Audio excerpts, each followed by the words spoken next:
This is some Gerald analysis that is going to blow your teacher/examiner's mind. Now, we're not going to go basic with our analysis of Gerald. We're not going to say what everybody else is saying. We're going to draw ourselves apart from the masses and we're going to say this critical bit of analysis. Okay, let's look at a generic quote first that we would typically analyse for Gerald. Let's look at his first stage direction to describe him. Well-bred young man about town. Let's go through some analysis we would typically say. So firstly, well connotes thoroughness.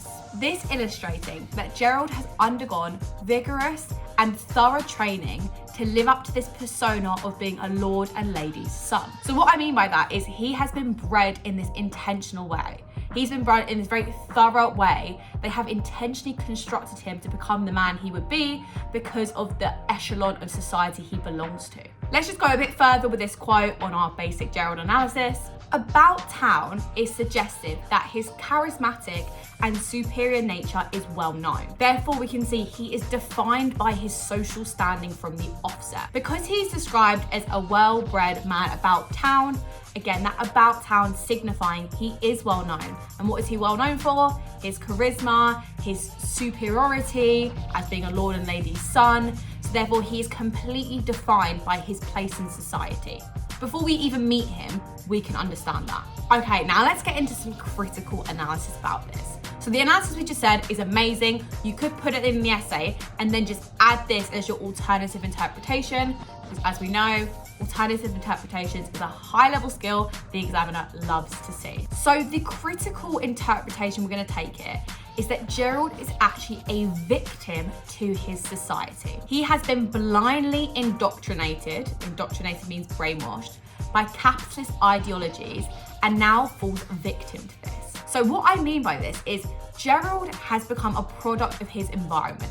He has become a victim of his environment. He has not chosen to have these capitalist ideologies, but he's been brainwashed to act a certain way, to be a certain way in society. He has been bred, intentionally and thoroughly bred to be this person. So it's almost like he's a victim to this brainwashing of capitalism.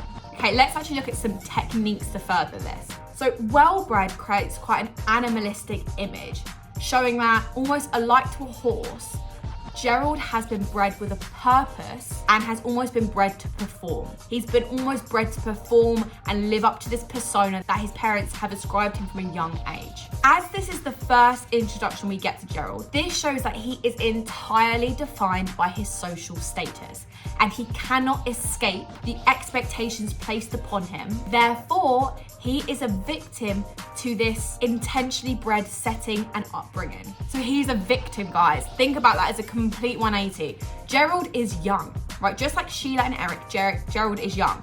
But what is the difference with the character of Gerald? What does Sheila and Eric do that Gerald doesn't? He doesn't change. And why could that be significant? Gerald is part of the younger generation, just like Sheila and Eric.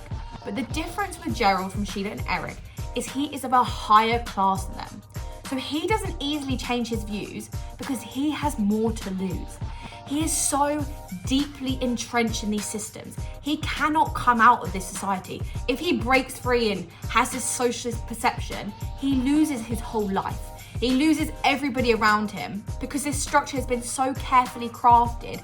It is perfect to foster the environment for someone like Gerald. But if he's to break that, he loses everything. So this actually reinforces his victimhood because he is not able to progress just like Sheila and Eric do. He actually regresses, goes backwards because he actually has, as part of the younger generation, an opportunity for growth.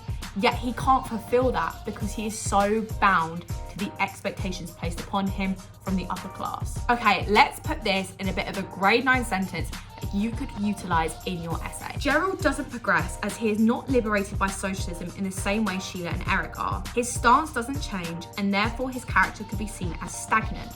Yet, as he belongs to the younger generation, his capacity for change is greater than the old generation, and he still remains entrenched in his views. This reinforces his victimhood, as he is the only member of the younger generation not to progress, but in fact, regress. So that is a nice summary about Gerald, and also what is really high level about that is we're talking about character change. And character change is so important to get in a high level because it shows that you're not just focusing on one moment in the play, the text, you're looking at the whole play or text. You're looking at how the character stays the same, Do they change or do they regress? Do they go backwards?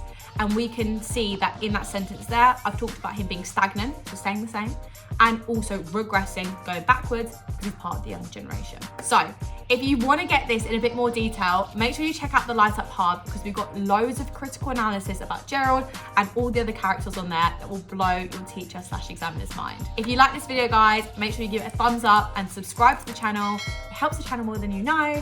And if you do really like it, make sure you share it with your friends so we can help as many people as possible. Have a lovely day, guys, and I'll see you in the next video. Bye.